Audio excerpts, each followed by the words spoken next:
So I'm in Antigua in Guatemala. I'm about an hour and a half west of the capital city, Guatemala City. This used to be the capital back in the days, and the official name is Antigua, Guatemala, but no one calls it that. The city is amazing. You might hear people say, oh, it's too touristy and it's too overrun. If there is one thing the city's not, it's overrun, because the streets are almost pretty much empty, except for when school's out and all the school kids are in the streets. Of course there are tourists, but it's all really laid back. So I'm really enjoying the city. I'm here at the outlook over the city, so you can see the cross, and in the back you can see the volcano and the clouds. I think you can climb it. I'm not sure if you can go all the way on top. You probably can. And as you can see, the city is really small. It's roughly, they always say it's 7 by 7 blocks because it's a grid system, but it's more like 12 by 12. So the core is 7 by 7 blocks, and they're all numbered. So it's like 1 to 7 streets and 1 to 7 avenues. So it's very easy to get around. It's a very beautiful city. So I'm gonna take you on a walking tour once I get down this hill. Alright, I'm at the central square here in Antigua, and I'm gonna show you around a little bit. As you can see also, the city is surrounded by mountains, and over there you can see the blue flag, which is the Guatemalan flag. The green flag is the flag of Antigua.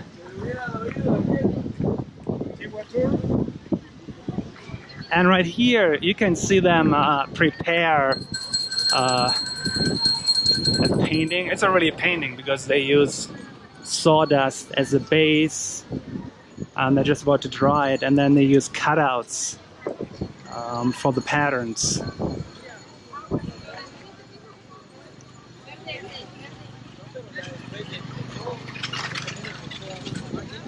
And this is what Antigua is known for, to be very good at making these things. Also, if you can see in the back, in the far back, I don't know if it's possible to see, this is where I was earlier, where you can get a view of the city. So from here, if you walk out there, that's about 30 minutes to the top. So everything here is really close.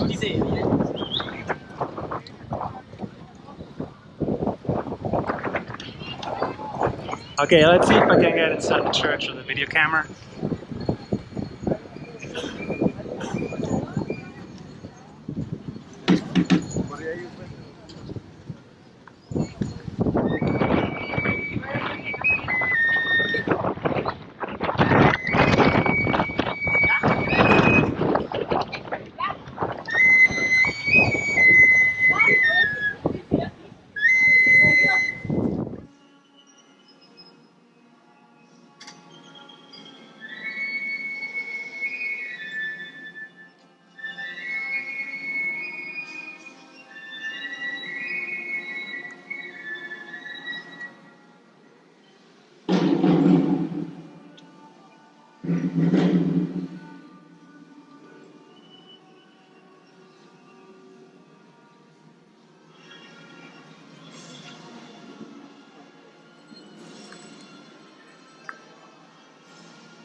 Okay, this seems to be a float for the parade.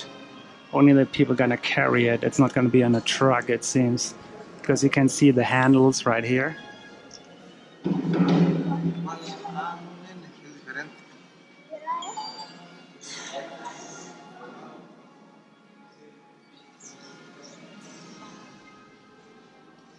And this is another mosaic made of sawdust.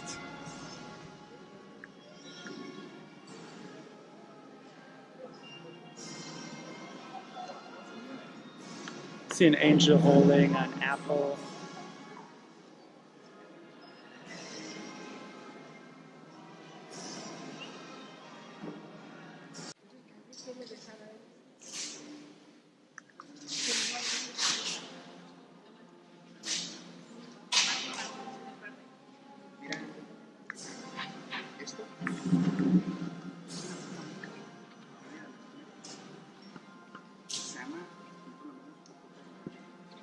Okay, so I'm gonna walk around here, take a couple of pictures, and I'll see you guys outside. So I'm on my way to the market here to buy some more vegetables, and as you can see, this is the busiest it gets. A lot of kids coming from school. Then you have a random ruin of some sort. It's not a church, that's all I know. It's being renovated. So yeah, like I said before, this place is touristy because it's a great place to be, you know, but it's not overrun by tourists or by anyone else. I cannot stress that enough, you know. For a touristy place, this might be one of my most favorite touristy places because it's so quiet, so chill out, and the place has a good vibe to it, and it's a different vibe than Flores, which is a good vibe too, and a way different vibe than Kikaker and Belize. You see another church over there, the ruins. You can see the top of the volcano now because there are no clouds.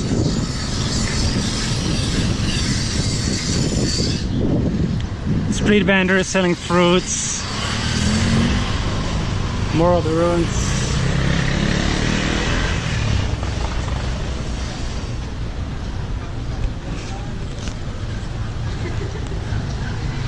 Yeah, and they're selling tours. You can even get a shuttle bus from here all the way to Panama City.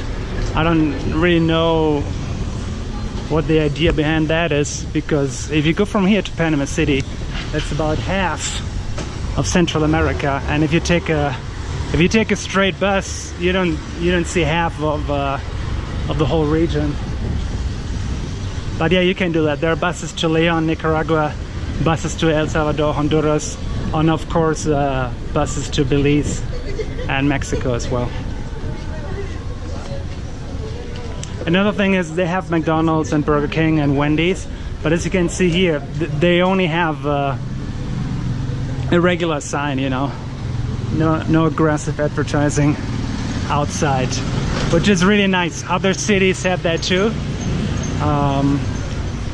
Even some cities in Europe have that. I wish it would be like this all over the place, not just in all touristic areas. Okay, we are on Calle or Avenida number 5, and what you can see on the left hand side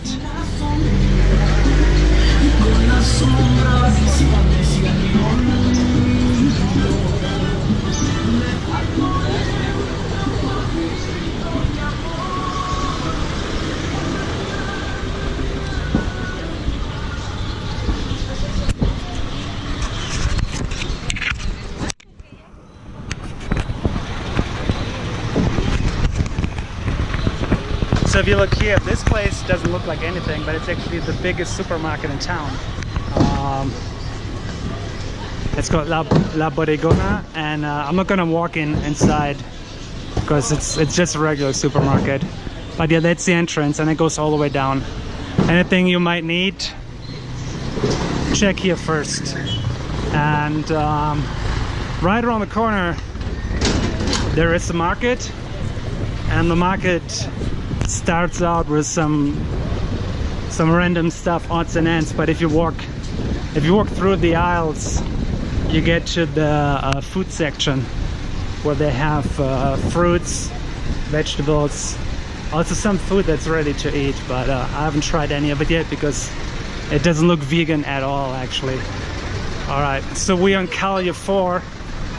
Calle 4 is where you get to the big supermarket, and that's also where you get to the main square. And right on the corner is the post office, and that's where I have to go actually before I go to the market. So I'll see you inside the market. So I just bought a tank top here. I never owned a tank top in my whole life actually, but I want to have one because it's 40 degrees, you know, almost every day. Not here, but I'm going back to a hot climate. And they were selling the shirts for 70, 75. I ended up paying 25, which is, well, I don't know, you do the math. But yeah, 75 would have been $11, $12. Okay. So this is a food court area. They have some food here, like the beans and the rice, where you think, oh, that's vegetarian or that's vegan, I can eat that. But the problem is that they use lard. They use lard for the beans. And the Spanish word is manteca, so you can ask for manteca. And for the rice, and oftentimes even for the tortillas, they use chicken stock. So I would not trust the food to be vegan unless you can ask them specifically. And yeah, if they say they don't use lard, just ask them what else they use, because they gotta use some sort of oil. And if they cannot tell you, you know they're lying and they're using lard. Okay. Here's a mix of food and clothing.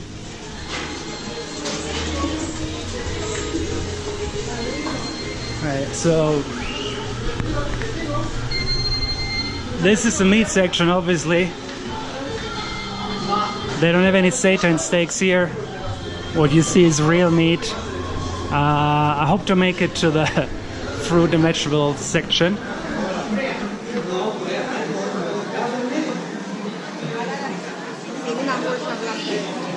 There's some fruit and veggies right here.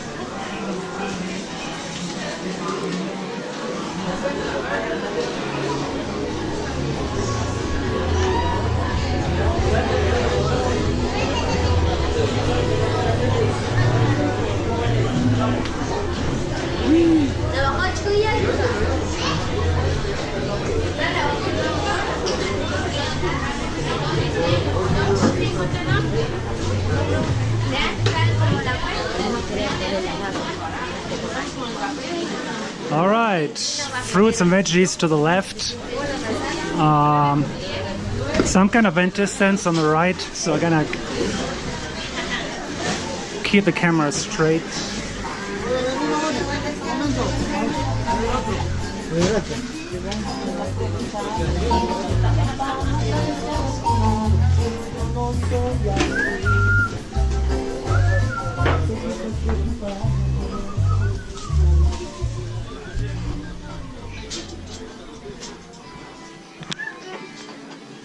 All right, cheese, and here we are, fruits and vegetables. Okay. Guatemalteca. Yes. Diga hola al mundo. Hola al mundo, todo Tele 7, todo aquí guatemalteco. Yes, okay. So Guatemalans are extremely nice, actually. That guy selling me the t-shirt was an exception.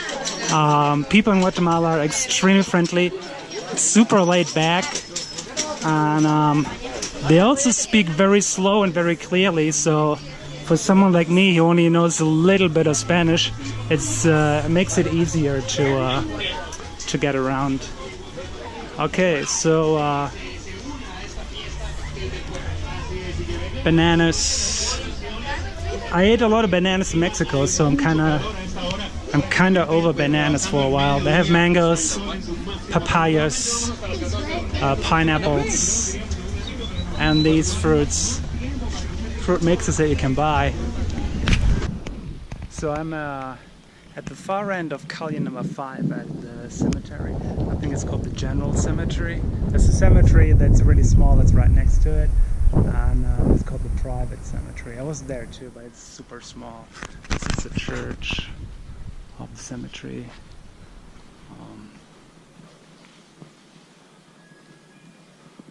Oh wow! So if you can see the purple banner in the far left corner and in the far right corner, you can see the McDonald's logo. So McDonald's is sponsoring this church and this guy. So he never ate at McDonald's, I can tell you that. It's kind of weird to see sponsorship inside a church, which is maybe not uncommon, but a company like McDonald's sponsoring a chapel at a cemetery, you know.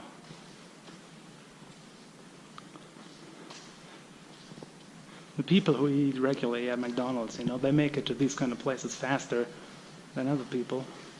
And even when you're dead, they don't really leave you alone. It's kind of messed up.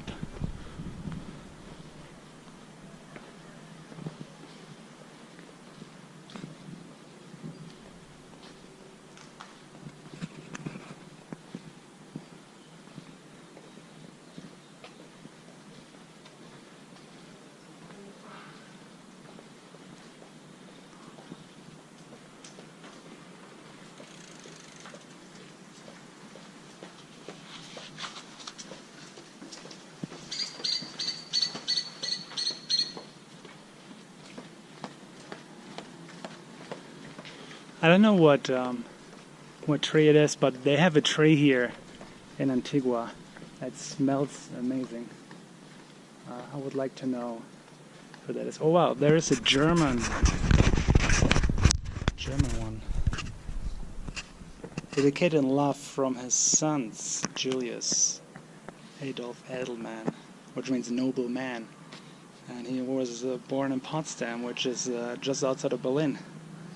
Okay, he lived 69 years.